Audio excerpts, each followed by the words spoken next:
Bem-vindos ao primeiro episódio do podcast do Real Hunting.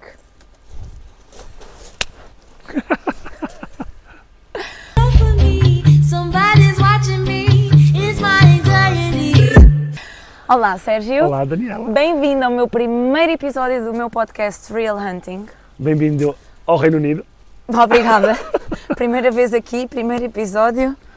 Estou muito feliz. Ainda bem. Olha, Serginho, já te tinha dito isto e o que quero com isto é ter uma conversa real e tu tens um bocadinho a realidade de Portugal e a realidade aqui na Escócia.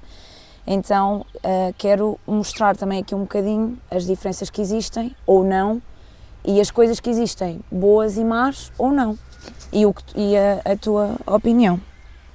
Por isso, para quem não nos conhece, que nos vai ver, espero eu, no nosso podcast, quero que te apresentes um bocadinho. Bem, meu nome, já nos conhecemos há uns aninhos. É verdade, alguns aninhos. Já fazemos algumas coisinhas há muito tempo. Então, o meu nome é Sérgio Couto e eu tenho uma companhia chamada Ser Couto Wild Harvest. Sou português, já estou na Escócia há 22 anos. Já há muito tempo. Já há muito tempo. A primeira vez, quando tirei a carta de caçador, foi com 17 anos a tornar 18, em Portugal. E com 23 anos decidi passar um tempo à Inglaterra primeiro, depois tive a oportunidade de ir visitar a Escócia, onde acabei por ficar. Já lá vão 22 anos. E o que é que te fez ficar? Em Portugal as coisas? Não, o que me fez ficar, eu tinha um bom trabalho, o que me fez ficar foi mais não ter que voltar para casa para dar trabalho à minha mãe. Eu era um menino bué de mimado, punha-me a pé todos os dias às 9 da manhã, tinha um pequeno almoço, trocava de roupa 3 a 4 vezes por dia. E tinhas roupa lavada, comida na mesa. Se não gostasse da comida, a minha mãezinha fazia outra. Exato. Antes era essa a vida, então eu sabia que ela não tinha possibilidade de continuar a fazer isso a nível de saúde. Isso foi uma das maiores razões de quando eu fui convidado para vir ver um amigo em Inglaterra. Eu, quando decidi sair, eu sabia que não ia ir ligar aos meus pais a pedir. Exato, porque também não tinhas como, não é? A história é muito mais longa que isso, não é? Não corre tudo bem, correm coisas mal. Passei um bocado de fome, andei à procura de moedas para fazer 2 libras para comprar pão para comer com café. Havia trabalho, não havia trabalho, então, mas isso tudo cria caráter de uma pessoa para poder melhorar as coisas. E passados 22 anos, 22 anos, estamos na Escócia, exatamente, trabalhas a full time na caça. Passei de 4, 5 anos a trabalhar em 2 lojas de armas de caça, o qual foi uma ajuda enorme. Para aprenderes um bocadinho mais também de... Quando comecei a caçar cá, tirei a licença, tirei a licença de uso e porte de arma quando pude e depois com conhecimentos começar a arranjar. Porque é diferente da nossa lá em Portugal. Sim, tens que tirar uma coisa específica. Aqui no Reino Unido não há licença de caça como nós temos. Ok. Então uma das maneiras melhor de explicar é a caça que caçamos em Portugal não pertence ao governo, certo? Por isso é que uma pessoa tira a licença de caça, tiras a carta de caçador, para poderes comprar a licença de caça. Isso é uma taxa que uma pessoa dá ao governo para poder usufruir, tirar os animais selvagens, não é? A caça. Aqui não temos isso, aqui a caça, os animais não têm dono, pertencem onde ficam. Isso quer dizer que se tens 2 terrenos, um é teu, o outro é do vizinho, se dás um tiro num corso e ele corre e morre no vizinho, aquele corso pertence ao vizinho, pois. Não pertence a ti. Em Portugal nós éramos os primeiros a atravessar uma rede para irmos buscar porque o animal... E aqui também o fazemos, não há, mas assim, tens sangue no teu terreno, se alguém vier e diz, não amigo, está a matar, assim, não, olha, desculpe lá, olha, o tiro foi feito ali, não é? Se quer a carcaça, posso levar a cabeça, eu nunca tive problema nenhum, estás a ver? Mas agora não vou é tirar para o terreno do vizinho. Isso é uma das principais diferenças que tu notas. Muito grande. Respeito pelo vizinho, não há, aqui furtivagem eu nunca tive, eu não vejo, há muito risco. E uma coisa que nós temos aqui é o que se pede é a licença de uso e porte de arma. Okay. Então, para teres a licença de uso e porte de arma, tens de ter uma razão porque é que precisas de licença de uso e porte de arma. Sim. E há 2 categorias, ou tens a licença de uso e porte de arma para ir a um campo de tiro para dar tiros ao alvo, mas só podes usar a arma aí, não posso pedir a licença de uso e porte de arma para ir ao campo de tiro e dar tiro ao alvo, e um dia eu convido-te para vir caçar comigo e essa mesma arma vais caçar com ela. Não podes. Pois, nós ali temos a licença de uso e porte de arma daquela classe e podes fazer tiro desportivo e... Outra razão é dizeres que tens precisas de uma carabina para caçar corsos. E tens de ter autorização de ou tens o terreno suficiente, ou tens a autorização de um dono de terreno que te passa a autorização escrita a dizer que tu podes caçar no terreno dele. Isso já te dá autorização para poderes fazer a aplicação para a licença de uso e porte-arma. Ok. Mas não há licença de caça, não há conhecimento. Há certas cenas que as pessoas encontravam na loja, havia moços novos que chegavam à loja e diziam: eu tenho a licença de uso e porte de arma, queria comprar uma carabina, ou se mostrava a carabina, e depois ao fim ele dizia: e agora, o que é que eu posso matar?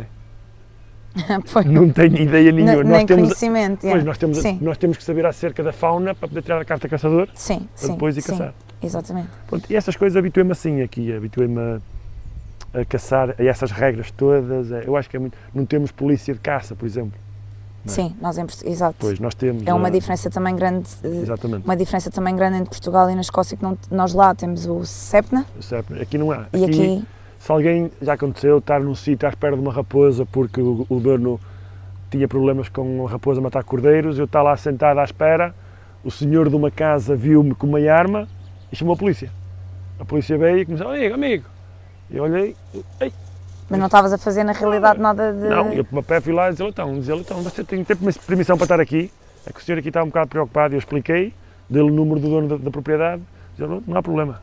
E foi-se embora. Depois o senhor até veio da casa e disse: olha, desculpem lá, sabe, é que eu não sabia. Eu disse: amigo, é durante o dia, se fosse para fazer mal, eu não andava no meio do campo. Exato, nem no meio do campo, exato, nem à vista de todos. Pois. Mas é assim, eu gosto da parte aqui do Reino Unido, é o respeito que se há pela caça, pelos animais que se matam. Estás a ver? Não é aquela coisa de quantidade, é mais qualidade. Nós fazemos muita quantidade, não é? Mas há um respeito. Não é aquela coisa de matar um corso, como eu tinha dito hoje. Nós, por técnica, temos que matar um animal e limpar o animal. Eles aconselham entre 20 minutos. Ok. Hoje, por acaso, nós estivemos no The Talking Show este fim de semana e hoje, por acaso, nós estávamos a ver eles a desmancharem a carne e tudo, e ele estava a falar muito nessa questão de higiene, que nós, e acabou por falar também em Portugal, que nós tínhamos uma equipa de staff na parte das montarias, uma equipa de staff para recolher os animais, porque aquilo ao fim de um tempo começa o animal a ficar mais calor, inchado, exatamente. Também é mais frio, não é? Sim, então você... não há... Eles aqui têm um bocadinho a preocupação com isso, de limpar logo... Mas em tudo, na agricultura, há muita mais regras no Reino Unido a nível de agricultura e tudo. É um país que gosta muito, é um país com muita burocracia. Eles gostam de papéis para tudo. Tem que se preencher um papel para tudo. Mas já cacei em vários países, não há ninguém que faça melhor que os outros, é simplesmente a cultura do país. Do país, exato. E uma pessoa nem pode criticar. Nós não sabemos o que é. Uma coisa que eu também quero mostrar aqui eu posso não estar certa, mas se calhar em alguns pontos de vista, ou tu, não estamos errados, não estamos certos nem errados. Se funciona para ti, exatamente. Só porque alguém não gosta da maneira que tu fazes as coisas, não quer dizer que esteja errado. Simplesmente ele não fazia, ou ela não fazia assim, mas não quer dizer que tu a fazer... não quer dizer que esteja errado. Exatamente. Como é que vocês fazem aqui a gestão da caça e a gestão dos terrenos? Quando se fala em gestão, do meu ponto de vista, cada um tem uma maneira diferente de ver as coisas. Sim. Certo? Eu, como caço, como os terrenos são muito, em Portugal usamos muito 1000 hectares, 2000 hectares, 5000 hectares. Sim, para gerir. Exatamente. Temos aquilo para gerir. E quando tens assim... E fora daquilo, não é nosso, não temos nada a ver, não queremos saber. Mas mesmo quando se tem assim uns 2000, digo, começo nos 2000 e falo mais no corso, que é o que eu funciono mais, não é? Aqui na Escócia. Mas digamos, tu para conseguir gerir uma população de corsos, tu precisas no mínimo, à vontade, de 2000 acres ou 1500 hectares. Sim. Porquê? Porque tu vais conseguir gerir o que tens no centro da tua propriedade. Aquele canto do centro, se tu não matas nada ali, aí ele vai conseguir crescer e ficar um corso grande. Exato. O da periferias, o do resto, ele hoje é teu, amanhã não é, porque eles viajam. Exato. Então, comigo eu não tenho propriedades assim grandes. Eu tenho várias quintas, várias fazendas, várias... o que como queiram chamar, não é? Sim. E então eu mato muitas poucas fêmeas, tiramos muitas poucas fêmeas durante o ano. Porquê? Porque eu preciso de fêmeas, porque eu para atrair mais que estão a entrar. Chega aí março, abril, maio, os machos começam à procura de E fêmeas. é assim que tu território. acabas por fazer um bocadinho da gestão, Exatamente. Eu nunca, não tirando tantas fêmeas, ou tirando só aqueles animais seletivos que precisas de certos tirar. sítios tiro mais, outros se estão a fazer muito mais prejuízo numa quinta de um labrador, mas se eu não tiver que tirar, eu não tiro. Porque eu sei que aquilo vai atrair machos que vão andar à procura do território, porque o território de um corso é um 8, certo? Sim, Então, sendo um 8, o território do corso é o X que faz no 8, certo? Então, quando uma pessoa vai e encontra um sítio todo raspado, todo moído, mais que uma vez, aí onde é que o corso mora. E se uma pessoa for e empurrar o corso, ele corre, faz a volta do 8, do 8 e volta ao sítio. mesmo sítio. O tamanho do 8 vai depender da densidade da população. O 8 é o seu território. Se houver muito corso, o 8 vai ser pequeno. Se houver pouco corso, o 8 vai ser bem grande. Yeah. Pronto, e é assim, então, mas eu, corsos, nós tiramos a cerca de 150 corsos por ano. Mas é muito terreno, Sim. mas é, Parece assim um número grande, mas exatamente, há são terreno mais guias, suficiente para... exatamente. Sim, Mas tiramos esse número, mas não, são animais que estão constantemente de passagem. Caçamos muito duro desde abril, maio e junho, depois paramos e fazemos só duas semanas na Brama do corso. exato. Depois, a partir de maio, meio de junho, os territórios já estão feitos, já não se movem, já não se passam. O que é que implementavas em Portugal que aqui achas que se aplica muito bem, mas que também se aplicaria em Portugal? A nível de gestão ou a nível de alguma lei? Ou... É assim, são sítios diferentes. É muito diferente. Aqui há muito verde, há muita comida, um animal aqui não tem, a não ser que seja no inverno, de resto não tem que sofrer muito à procura de comida. Em Portugal, em certos terrenos, o animal tem que viajar muito mais para encontrar comer, o qual depois na volta tem que viajar mais um bocado para encontrar a água. Exato. Então a dinâmica do animal é completamente diferente. Mas o corso, por exemplo, se o corso ser deixado à vontade, ele reproduz e hoje em dia já se ouve muito Sim, mais falar em corso. Corso em Portugal, E exatamente. também uma das maneiras, eu acho, é que havendo menos coelho, tem tendência a haver mais corso. E não é por causa da interferência entre um e outro, mas há menos gente no campo a dar tiro na volta ao que não deve. Ao coelho, exato. E depois também. E o corso é aquele animal, é um doente dos bosques por uma razão. Aquilo é um animal que não gosta de competição com outros animais. Onde houver cabras ou ovelhas, o corso não vai gostar lá ficar. Yeah. Ele não gosta de competição. Aqui em Inglaterra, por exemplo, onde há muitos mandjacos chineses, não vês corso. Eles gostam de estar mais sozinhos, mais eles mesmos.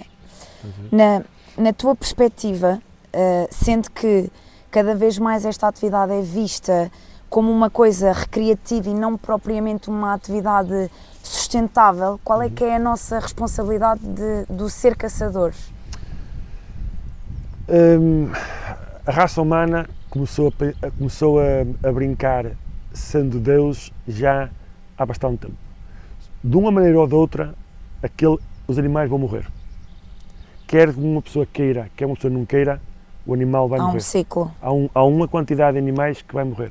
Se não for por um caçador, vai ser por um carro, vai ser por uma vedação que foi feita para os cavalos ou para as cabras, vai ficar Exato. preso, vai ficar enganchado.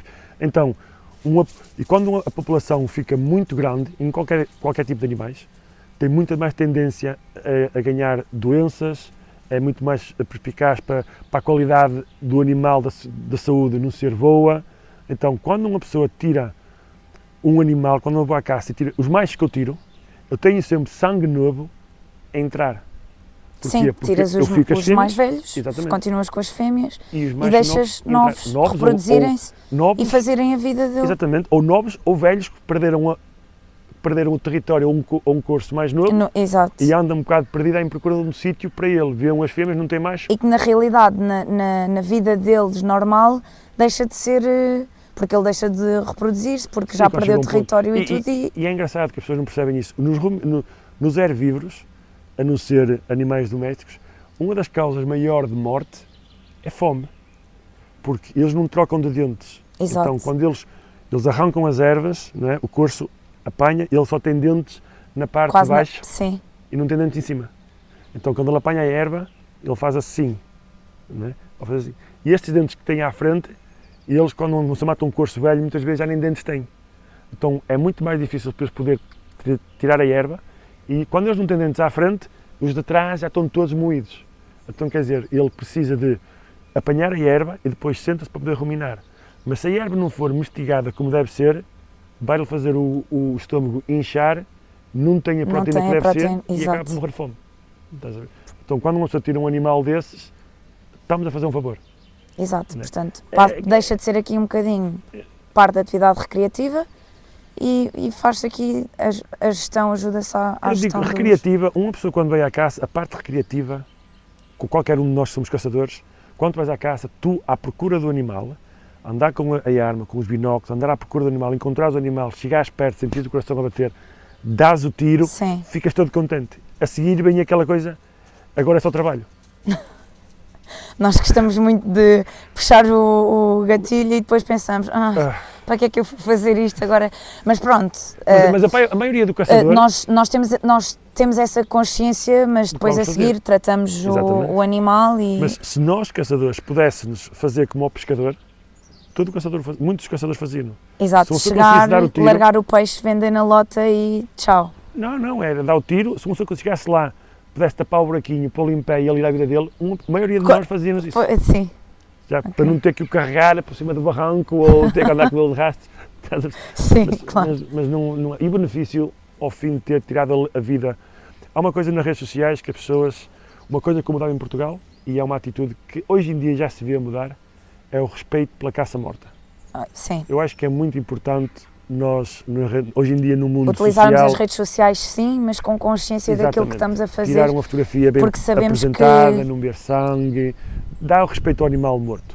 Eu sei que não é, uma pessoa tem o direito de fazer o que nós quiser, entre aspas, não é? Sim. Mas um bocadinho de respeito sim, para exato. os outros. Uma pessoa, se quiser, porque não somos os únicos que lá estamos, exatamente. Portanto, não temos que preocupar-nos só com o nosso próprio umbigo e, olha, não quero saber o que é que as outras pessoas pensam. E mesmo a nível familiar, ou família, amigos dos filhos, Sim, eu tenho gente na minha família, direta, próxima, que não gosta de caça e não gosta de ver, se eu fizer alguma publicação com algum animal ou alguma coisa, mas lá está, mas respeita. Exatamente, não tem que seguir. O que é que tu, como gestor de caça e tendo a profissão que tu tens e que escolhestes, como é que tu consegues explicar isso, a escolha da tua profissão como gestor, a uma pessoa que não é caçadora? Simples. Na minha família, a minha mãe tem 9 irmãos e irmãs, o meu pai tem 5 irmãos e irmãs, então são famílias grandes, têm filhos, sobrinhos, tios, primos, que seja, e não há ninguém na minha família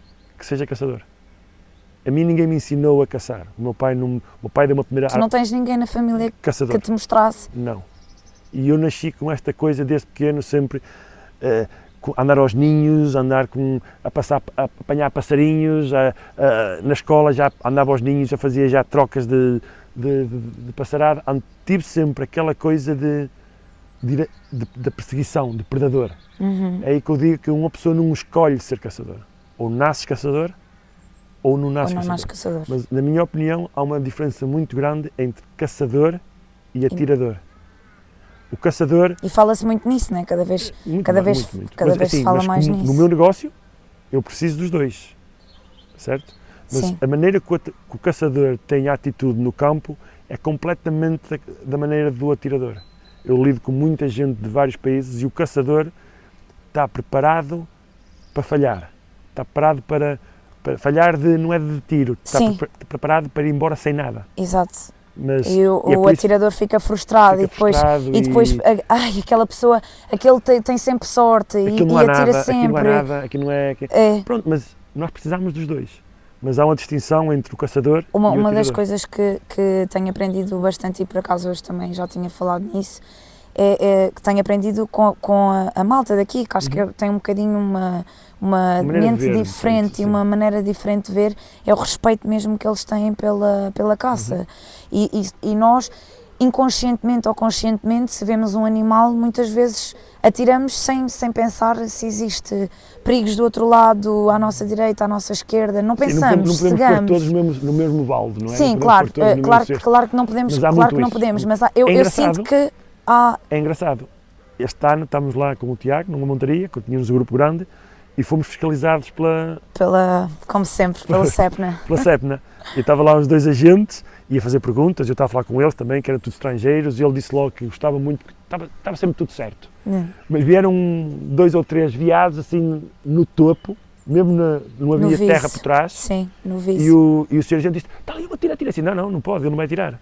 Ele não vai tirar porquê? Diz ele, então não tem onde a bala para dar. Sim. E eu fiquei impressionado, como é que um polícia, agente exato, a dizer-me, eu estou ali. Eu disse, não, o cliente estava mais à frente. Eu disse, o cliente estava a olhar e disse, não, mas ele não vai tirar. Não vai tirar porquê? Porque não tem onde a bala parar. Exato, não tem segurança. Olha, não tinha pensado nisso. E era um cliente estrangeiro. Era um cliente estrangeiro. Se não tiver... Sim. Apesar de que nós também já temos muito essa consciência, sim, claro. E as redes sociais e a nossa... Hoje em dia, eu acho que a maneira que os novos caçadores vêm para o desporto, o qual eu não gosto de chamar de desporto, mas os novos caçadores têm uma atitude perante a caça diferente de há 30 anos atrás. Mas também tem coisas boas e coisas más. Sim. Né? Há 30 anos atrás, tudo que se caçava, andavam-se quase à porrada por causa Imagina, do touro. é isso, olha, eu tive a experiência de ir caçar coelhos com o meu pai há muito pouco tempo. E foi a primeira caçada que eu fiz aos coelhos. E foi um reavivar de memória do meu pai, porque ele saía literalmente de casa com a espingarda às costas para ir caçar coelhos.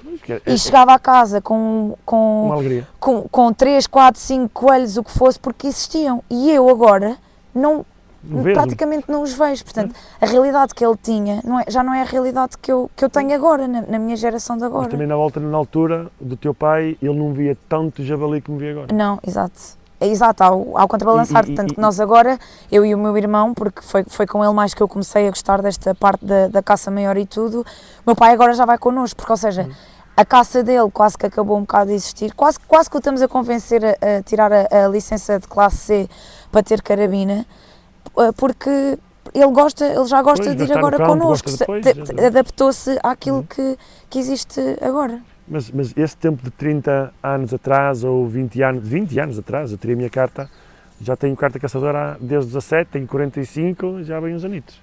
Como é que tu vês o futuro da caça? Bom. Se continuarmos assim simples. como... Eu falo muitas vezes acerca disso, principalmente aqui no Reino Unido. Ou seja, porque isto é uma coisa... é um tema que eu às vezes dou por mim a pensar, nós fazemos tantas montarias por ano, como é que é possível, não é? Há muitos animais que têm um animal por ano. Eu penso muito nisto, depois tem a vertente que, ok, há sítios que realmente existe animais. A natureza é um sítio, é um organismo fenomenal. A razão de... Nós temos tradições diferentes, por exemplo, aqui na Escócia, lá em cima na Escócia, exato. Quando se vão aos veados vermelhos, os primeiros animais a ser tirados são os baretos. Ok. Em Portugal, as pessoas não pensam nisso e acham que está mal tirar baretos. Outra diferença muito entre... grande. Porque a maneira de pensar, a maneira que eles pensam aqui, eu acho que é correta, certo? Porque a probabilidade de ser o gestor daquela propriedade tirar um veado de medalha saindo de bareto é muito pequena, porque a natureza não está desenhada para que assim aconteça. Porque se começou a pensar, é do tipo, pondo como um espelho a nível de agricultura, tu se tens vacas ou cavalos e crias um macho novo, tu não vais deixar que esse macho vá criar com a mãe ou com a filha, com a mãe ou com a irmã. Não pode, porque há consanguinidade, não é? Sim. Exatamente. Então a natureza que faz acontece com os humanos a mesma coisa. Se vier um bareto, os machos territoriais da área vão expulsá-lo tão longe que ele vai acabar por ser, se ele conseguir sobreviver a estrada, não for afogado, as vedações, se ele chegar a 2, 3 anos, ele depois vai arranjar o território dele e nunca vai voltar ao sítio onde ele foi expulso. Porque a natureza faz isso de propósito para não haver, por não haver mesmo sangue a reproduzir-se. É o mesmo com os corsos, é o mesmo com os leões, é o mesmo com todos os animais que vivem na natureza. Nós é que achamos que conseguimos mudar as coisas. Eu preferia, se fosse eu, não sou eu que mando nas minhas reservas em Portugal, mas por mim, eu preferia matar varetos do que uma fêmea das novas. Quando vou à caça, aos corsos, se tenho uma fêmea, nas fêmeas, fazer o culling... Isto vai já gerar aqui um tema... Não, é a minha opinião. Claro, e é para isso que nós estamos aqui. Cada um tem o seu. Tal e qual. Pronto, aqui quando eu vou às fêmeas e vejo uma fêmea adulta, corso, com uma cria fêmea e uma cria macho, eu tiro o macho. A probabilidade O de macho ser eu a ter jovem. aquele macho mais tarde e a probabilidade daquele macho ser atropelado é muito maior do que a fêmea. Porque as fêmeas ficam na família. E então ficam os muito ali machos- naquele território e o Exatamente. macho vai procurar Vai ser outro expulso. território. E vai ser expulso primeiro, nos primeiros 2, 3 anos, vai ser expulso, até ao ponto que vai acalmar, vai ficar forte, vai fazer frente a um da mesma idade e vai acabar por ter o território dele. Estás a perceber? Sim. Mas é diferente, é a atitude que eu tenho mas tu perguntaste-me se eu achava que a caça estava no para o Sim, futuro. qual é que é o futuro da... A maneira que eu vejo as coisas é muito simples. O predador, independentemente que seja o homem ou qualquer ou animal, qualquer animal? há muito menos predadores do que há presas. Ou há muito menos caçadores do que há não caçadores. Não caçadores. Mas não há, na minha ideia, na minha perspectiva, há tantos caçadores como há pessoas contra a caça. Mas há muita gente que está no meio da meio. votação. Uhum. Se uma pessoa fizer uma coisa mal, que seja mesmo monstruosa, mostrar uma coisa que não seja muito bem vista no redes sociais, ter uma fotografia cheia de sangue, a pessoa que está no meio, se alguém contra a caça dizer, olha como é que estes gajos tratam os animais, Tende mais... eles vão voltar para aquele lado, aí Sim. está mal. Se você fizer uma coisa boa, fizer uma montaria e embalar a carne toda, dar a carne para a caridade, como eu dei muita carne na altura do Covid, que as pessoas não tinham carne, Não tinham, sim. a outra parte vai mandar para aquele lado, isto é bom, isto é bom. As pessoas, a maioria das pessoas não gostam é de ver o processo entre o animal ser morto a ser preparado para ser carne, Sim. mas gostam de comer, têm de comer. Sim. Não é? Então há uma pequena percentagem que não se importa de ter sangue nas mãos para que o resto da população coma. Mas é impossível nós querer que haja muitos caçadores. Não pode haver, porque não é pode. Sim, desenhado sim, assim. sim. Por exemplo, se for para uma tribo índia no Brasil ou uma tribo em África, o caçador só se torna caçador aos 18 anos. É quando ele é permitido ir com o Ir grupo com de o grupo caçadores. de... Ok. Se for uma tribo que tenha 50 pessoas e se tiverem 20 homens, não são todos caçadores. Nem todos dão caçadores. Há aquele grupo. Sim, há aquele vai grupo para que é caçadores. distinguido porque tem o instinto, tem Exatamente. a Então, não temos de ser astúcia, a todos caçadores, destreza. mas todos precisamos de comer. Não é? Qual é o impacto aqui, e falando agora mais aqui na Escócia e em Inglaterra também se aplica muito, porque tenho apercebido algumas coisas e tentado perceber mais dos animais e o setor da agricultura. Qual é o impacto que tem? Ou seja, aqui vocês produzem muito e têm muito alimento, portanto também existem muitos animais, só que depois isso também vai ser o reverso da moeda, porque depois há muitos animais, há muito...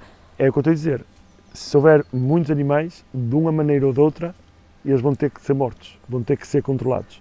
Eu tenho uma propriedade que é uma das minhas mais pequenas propriedades, tem 110 acres, é pequena, cerca de 100, mas é uma quinta orgânica. Eu já caço naquela propriedade já há 9 anos e a razão que eu fui chamado para ir lá para começar a caçar foi por causa dos corsos estarem a atacar os vegetais. Aqueles vegetais são todos produzidos para o mercado orgânico, Ok, para os vegetarianos, para o orgânico, é um comer mais caro.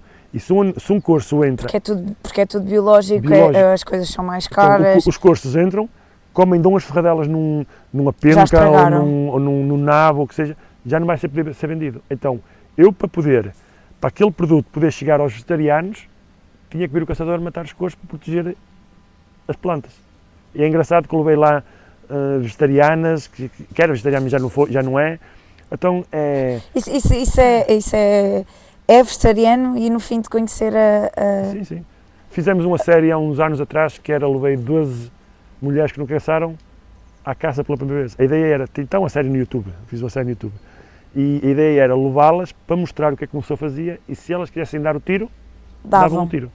E uma das pessoas, ela era vegetariana já não era vegetariana já há 20 anos. Há muito tempo. E foi engraçado porque nós fomos bué de cedo, eram para 4 da manhã, andámos e vimos algumas, demos um tiro na arma para ela ver se conseguia acertar, porque as mulheres conseguem acertar muito melhor que os homens, porque a mulher ouve, o homem não ouve, o homem pensa que já sabe tudo. né? Mas pronto, fomos, e quando andávamos assim no meio do mato, no carro, eu vejo uma fêmea com 2 crias, e eu notei que uma não parecia muito correta, não parecia bem. Não era uma cria saudável. Não estava bem. E quando nós chegámos perto, eu explicava-lhe, eu acho que aquela cria não está bem. E ela, mas como é que tu sabes? Eu disse, eu acho que ela não está bem. Chegámos perto, ela tinha um empelão, o macho novo, tinha um empelão grande no pescoço, tinha uma perna partida, aquele andar, a perna virava de lado, quer dizer, tinha sido atropelado por um carro, Exato. secretizou, mas nunca vai ficar bem. Né? E então nós fizemos a aproximação, andámos de rastros e tudo, está tudo em filme, tudo de rastro, e chegou ao ponto, a fêmea mais adulta acabou por nos ver. Então, se a mãe foge, Os filhos vão fogem também. atrás. E eu disse-lhe, Amanda, tens que matar a mãe, depois é que matas o filho. E ela ficou assim, e deu um tiro bom, matou a fêmea correu, tombou, e as crias ficaram ali. Fizemos mais uma aproximação, e ela matou o macho também. Quando olho para ela está com os olhos cheios de lágrimas. E eu disse, então, não me custou muito, mas foi como tu disseste, tenho que matar a mãe primeiro, depois é que tenho que matar o... Foi a forma como foi introduzida ali, sim. Mas quando chegámos perto do macho, eu disse, estás a perceber, Armanda, porque é que eu faço isso? Amanda, ela é Amanda, a minha esposa é Armanda, ela é Amanda. Eu disse, estás a ver porque é que nós fazemos isto? Eu mostrei-lhe a perna, mostrei-lhe, tinha um empelão grande, já tinha mosca, não é? Aquela vareja, aquela lagarta, sim. Eu disse, provavelmente, não sei, não é? Mas a pessoa que bateu neste animal com o carro, bateu, estragou o carro, ficou preocupada com o carro, mas não quis saber se o animal estava vivo ou morto. Claro. Por isso, eu sinto-me, quando andamos assim tão cedo no mato, nós somos os jardineiros do mundo natural. Exato. Nós tiramos o surplus. É um bocadinho também nossa responsabilidade do ser caçador. Uma pessoa, aliás, é a nossa responsabilidade como ser caçador. A responsabilidade o foco do caçador, de qualquer predador, é tentar apanhar a presa com o menos de esforço físico possível. Porque se uma pessoa vai à caça e vê um animal a mancar, vai ser muito mais lento que os outros todos, só vai tirar aquilo. Exato. Só em tempos mais modernos é que uma pessoa começou a querer os troféus maiores, sim, que agora colecionadores e tornar-se... E o qual está tudo bem. Sim, porque na realidade nós caçamos um troféu. Para ele ser troféu, já teve que ter uma vida toda antes, já teve que chegar quase ali a velho. Sim. Uma pessoa que nunca e o que é troféu para ti pode não ser troféu para mim. Exatamente. E está tudo certo. Às vezes mata-se um animal, já aconteceu ir de carro, parar, sair, andar e acabar por matar um animal que é um monstro e a pessoa ficou assim um bocadito... Exato, sim. Porquê? Porque não lhe deu a luta que uma pessoa gostava. Agora, às vezes uma pessoa vai atrás de um animal longe. Aliás, nós temos essa experiência com os clientes que vão lá fazer exatamente. As aproximações e tudo, que às vezes nem querem saber se tem muitas pontas. Especialmente se vão a fazer a aproximação com o Tiago, quando chega ao fundo já está o biado com a língua de fora e o cliente também. E o cliente... O que ele quer é dar o tiro e ir-se embora. Mas, e ele vai se lembrar, o cliente vai se lembrar desse animal porque teve que trabalhar para ele. Teve que trabalhar, teve que suar, teve que caçá-lo. Exatamente. Teve que caçá-lo. Exatamente. Por isso, aqui, tu falaste da cena da relação entre os agricultores e a presa. E lá está, é como em Portugal aí. O agricultor... Ou seja, nós lá também temos, claro que fala-se muito por causa da sobrepopulação dos javalis, isso dava um grande tema de conversa também em relação àquilo que... Acho que em relação àquilo que se está a fazer com controle de acho que é um bocado mais. praga, sim, na minha opinião pessoal também acho que não é assim. Mas, por exemplo, nas nossas propriedades, ou nas propriedades do meu sócio, do parceiro, Tiago, ele não deixa fazer isso. Sim, não é? exato, Então, faz a sua própria gestão. É como aqui, também, nós agora aqui a lei também mudou, pode-se matar machos de coxos e veados todo o ano. Pronto, e havia uma altura específica para o fazer. Havia, era só desde 1 de Abril até dia 20 de Outubro, e depois as fêmeas era 21 de Outubro até ao fim de Março. Mas eles agora abriram a temporada para os machos para todo o ano. As pessoas podem fazer o que elas quiserem, mas não é nos meus terrenos. Exato. Estás a perceber? Eu não vou deixar fazer isso. Eu tenho a minha temporada a minha temporada é só de Abril. Sim, tu sabes que podes, mas não queres, não precisas, exatamente. Para que é que eu vou matar um corso em veludo? Porque o corso que vende um troféu, o dinheiro extra que dá para o troféu é o que me ajuda a pagar as rendas das propriedades. voltando aos agricultores, é o mesmo que em Portugal, é o mesmo em qualquer lado. Se a caça não tiver valor, se os animais não tiverem valor, o agricultor vai matá-los na mesma, de qualquer maneira, porque está a fazer prejuízo. Exato. Mas se uma pessoa chegar ao agricultor e dar-lhe um incentivo, pagar uma renda, ele vai ver aquele animal antes como uma peste, de repente vê como uma comodidade. Exato. E Porque vai receber alguma coisa por causa daquilo. Exatamente, você até liga assim, amigo, olha, você pode pôr aí um saco de milho, põe. Exato. Antes não os queria, agora até os alimenta. Porquê? Porque sabe que todos os anos vai Bem, mas enquanto está a comer o alimento que nós lhe fornecemos, não está a estragar o... Exatamente, mas já não se importam de os ter, porque é um dinheirinho. Exato, que tem vai um vir. incentivo económico. Falámos aqui um bocadinho das novas gerações. Tu, como gestor, darias algum conselho para... E sendo que acredito que o podcast também vai ser visto por muitos jovens, tu, com a tua experiência de caça... É um ponto um bocado... Eu tenho um filho com 13 anos. Ele já foi comigo, já matou algumas coisitas, já dá tiros bem, mas também gosta muito da PlayStation. Exato. E do computador. Eu não o vou forçar a vir comigo. Ele sabe que o pode fazer porque ele tem a capacidade de o fazer. O que acontece com as novas gerações, eu acho que é errado nós tentar forçar as novas gerações a virarem caçadores.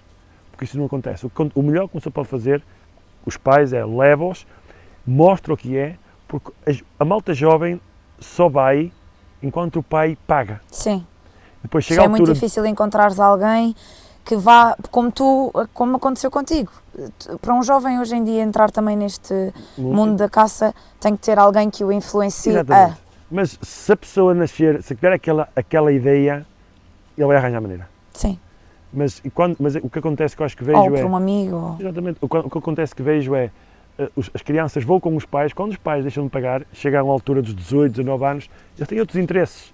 Querem carros, motas, meninas, namoradas. Eles vão passar um tempo fora a fazer o que têm que fazer, a ganhar a sua própria vida. Sim, eu comecei com o meu irmão aos 13 anos, fui acompanhando, adorava, e depois passei naquela fase parva, por assim dizer, de não tenho amigos nenhuns que gostem de fazer isto, sou mal vista porque digo que gosto de ir à caça, e pronto, e não fez aquele clique mais tarde, como poderia não fazer. Mas fez o clique porquê? Porque depois, mais tarde, já tinhas o teu próprio dinheiro que tu querias, compravas, exato, já podias sustentar. Sim, exato. Então é isso que acontece, as pessoas novas vão, mas a ideia fica lá guardada. E quando a vida os ajuda, têm o trabalho deles, têm mais um dinheirinho, aí vou fazer tal. Eu lembro, uma das conversas que eu tinha, que eu recebo muitos clientes, e digo assim, então já caço há muito tempo, quando era novo.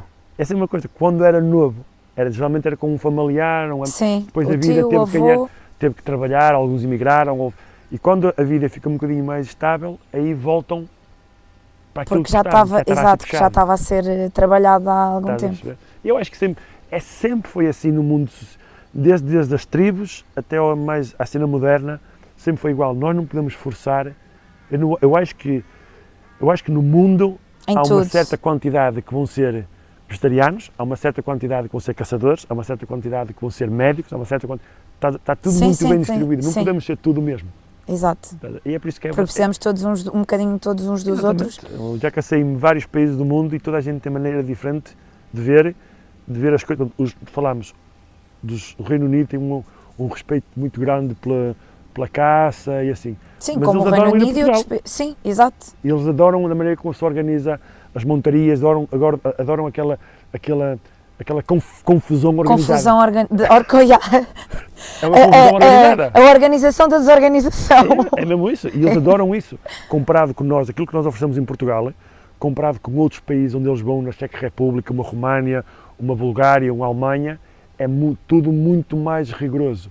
Então, nós somos um povo acolhedor e de bom receber, eu acho que sim. E uma pessoa, depois é que uma pessoa não promete nada, exato. Uma pessoa promete um evento. E isso é... E a pessoa vai com... No meu trabalho, eu digo sempre, eu tenho que vender expectativas muito baixas, a partir dali estou sempre a ganhar. Exato, tudo que vem a mais é um extra. É um extra, exatamente. Já estão a ganhar. Por isso, uma pessoa promete boa comida, boa estadia, a caça é caça. Exato. E acho que eles adoram isso e sinto-me um bocadinho orgulhoso de poder ter saído... Foi muito tempo a trabalhar para isto, mas agora ter o retorno do Mas outra coisa que eu dizia, e falo com o Tiago, e falo com pessoas que conheço, eu disse, foi preciso eu sair de Portugal para poder fazer dinheiro em Portugal. Em Portugal, exato. Olha, É do caraças. É, exatamente. Mas e sinto orgulho de poder levar tanta gente assim para o interior, para países muito, no inverno, que não está lá ninguém. Exato. E... Ou seja, porque isto da caça, e não falámos muito sobre esse tema, mas podemos abordá-lo, porque nós mexemos um bocadinho com a economia. Muito. Exato, Muito. Exato, um bocadinho, como quem diz um bocadinho, porque também somos um setor pequenininho, mas naquelas populações à Aí volta... é que está uma cena. Aí tu perguntaste o que é que podias mudar. Aí é uma cena que podíamos mudar.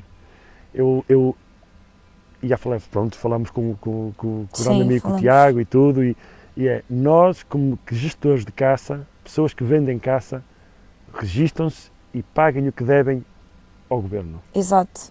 Pagamos as taxas todas que temos a pagar, Exatamente. o IVA todo que temos a pagar. Exatamente, porque se uma pessoa fizer isso, quando vem o orçamento, quando vem o orçamento anual do governo... Das taxas que tem que se pagar, segurança social... Não, mas mais importante que isso é quando eles fazem alguma manifestação contra a caça, uma pessoa se disser, olha quanto dinheiro que a caça dá anual. Se as orgânicas forem registadas e pagar os seus dividendos, os hotéis vão dizer, olha... Se nós começássemos a mostrar números...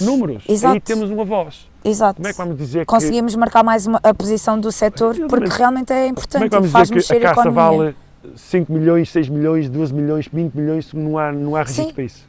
Tu podes dizê-lo da boca para fora, mas depois onde é que estão as provas? Onde é que está o dinheiro? Então, exato. Se mexem então com dinheiro, onde é que está? Onde é que está o dinheiro? Não é? Exato. Por isso, se uma pessoa der, pagar aquilo que merecemos, restar as nossas nomes e pôr o nome, Portugal, eu falo com muitos estrangeiros, o pessoal não conhece Portugal por um destino de caça.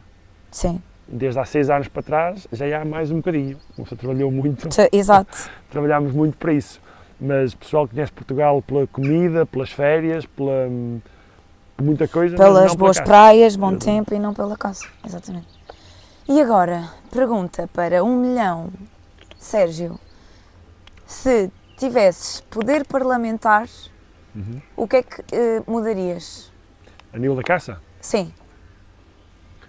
Uma coisa que eu mudaria era todo o dinheiro que é gerido pela caça, pela licença da caça, por exemplo, todo o dinheiro que é muito e cada vez pagamos mais, todos os anos aumenta um bocadinho mais a licença de caça, seguros... Exatamente, mas tudo que uma pessoa paga, já digo só a licença de caça quer seja, não sei se hoje em dia ainda é regional ou tudo que tenha a ver com a licença de poder ir caçar, esse dinheiro tinha que ir para um fundo para ser reinvestido na caça.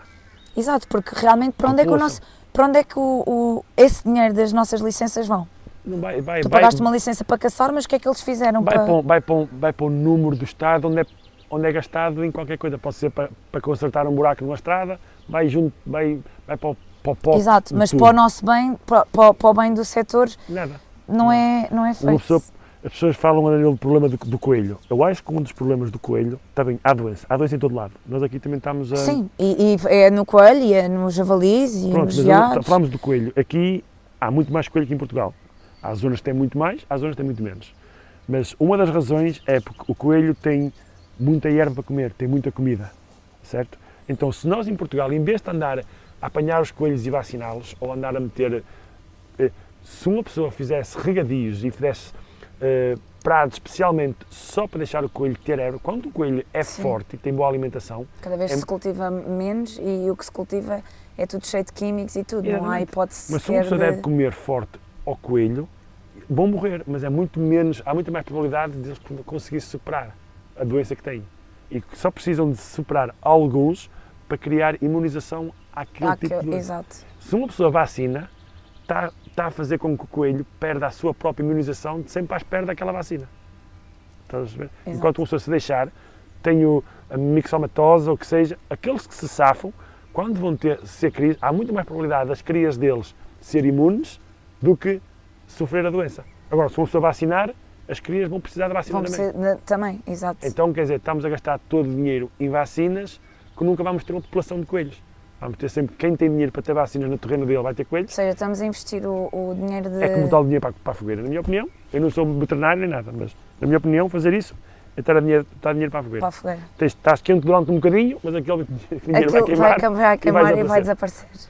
é a minha opinião. Quem tem assim um campo, se tem uma cena de caça, uma gana de caça, mete uma bomba, um chafariz, ninguém vai colher aquele restolho, sempre para alimentar, o coelho vai comer, vai ficar forte, vai criar melhor, vai ter muita mais imunização. Vão morrer ao primeiro? Talvez alguns vão, mas os mais fortes vão sobreviver. O coelho é um animal que cria, um coelho com 2 meses depois de ter nascido pode criar. Então eles criam muito, a população fica grande, então ao ponto que tem uma quebra. Exato. E depois começam só os mais fortes é que ficam, depois começam a criar outra vez, e depois outra quebra. E sempre foi assim. Acho eu, essa é a minha opinião, não sou veterinário. Para finalizarmos, Sim. vamos fazer um quiz rápido de isto ou aquilo. Preferes caçar em Portugal de aproximação ou na Escócia? Tanto me vale, mas eu gosto muito do Corso. Escócia. Eu em Portugal tenho de trabalhar mais. Andar mais. Estes terrenos são mais E difíceis. tudo é muito mais pesado.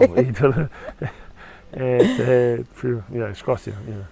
Enfrentar uma situação com um animal perigoso ou um dia de condições climatéricas impróprias às galinholas? É assim, tu sentes-te vivo quando estás em frente a um animal perigoso. Eu já o senti e te sentes-te vivo. Exato. Certo? Exato, Depois, porque tu tens esta experiência de teres um animal extremamente perigoso à tua frente. Aquilo é, quando aquilo vem, tu não pensas o que vai acontecer, eu não tive reação, não tive nada, mas no fim é só história para contar.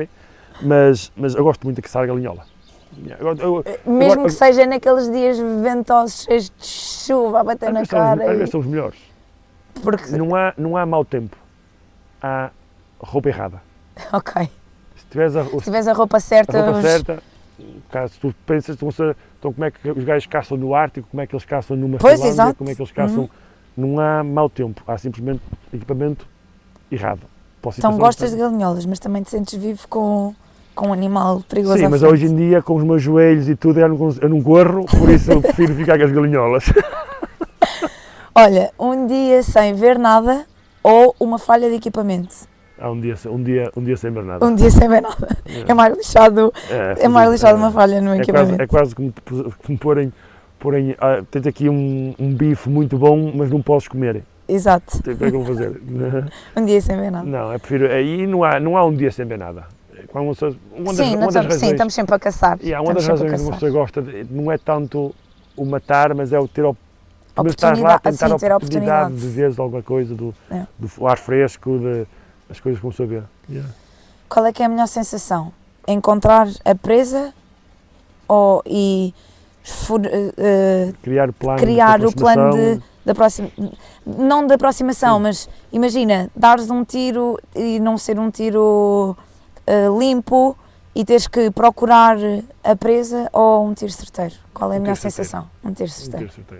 Mas aquela coisa de saberes que atiraste e que atiraste bem ao animal e depois achá-lo também é uma sensação... Sim, não, tu sabes que o tiro é um tiro... bem colocado... Isso funciona nos mamíferos, num veado, num corso, num javali. Tu sabes que é um tiro, aquele animal vai estar morto, mas a adrenalina de um mamífero é muito mais do que um pombo ou uma perdiz. É isso, mas sim. eu prefiro, se tiver que procurar um veado, um corso, um javali, do que ter que procurar uma perdiz ou um pombo, porque se dás um tiro mal feito e ele desce uma pata numa perdiz, ela pode ir, a probabilidade de tu encontrares é muito pequena. Então a sensação não é boa. Agora, se dás um tiro num veado e ele vai arrastar a perna, a probabilidade de o apanhar, especialmente se tiveres um cão de rasto, é maior. Mas não deixa de ser, mesmo para o cliente, quando isso acontece, eu tento motivá-lo e ao fim, quando um só apanha o bicho, motivá-lo e tudo, mas já ele vai ficar sempre aquela coisa que foi um tiro fraco. Por isso o tiro certeiro é sempre o melhor. Pronto, está feito. Quase que não tivemos que ler guidelines. Não, tá bom. Olha, obrigada, Sérgio. Obrigado e parabéns pelo teu podcast. É um gosto ter-te como primeiro convidado do podcast. Boa, e é sempre muito bom aprender contigo. Primeiro de muitos. Está feito, Lua! Obrigada, Sérgio. Nada. Ah, bom.